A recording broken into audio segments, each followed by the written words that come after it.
How to log in into HDFC Bank Netbanking account online.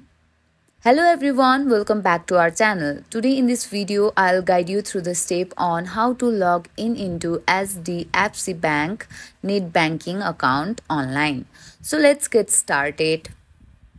First of all, open your web browser and go to HDFC Bank website. Type hdfcbank.com and hit enter. Once you are on the home page, look for the Net Banking button at the top right corner of the page.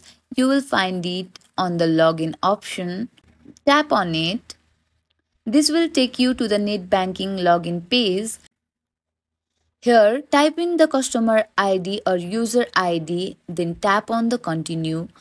If by any chance you have forgotten your customer ID, then tap on the customer ID link to change your password.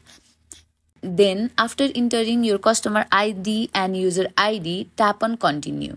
Now you will need to enter your password and click on the login button. If everything is correct, you will be logged in into your net banking account of HDFC Bank, and that's it. You are now logged in into your HDFC Bank net banking account. From here, you can check your balance, view transaction, make payments, and manage your account settings. If you find this tutorial helpful, please give us a thumbs up and don't forget to subscribe our channel and also hit the bell icon. See you in the next video.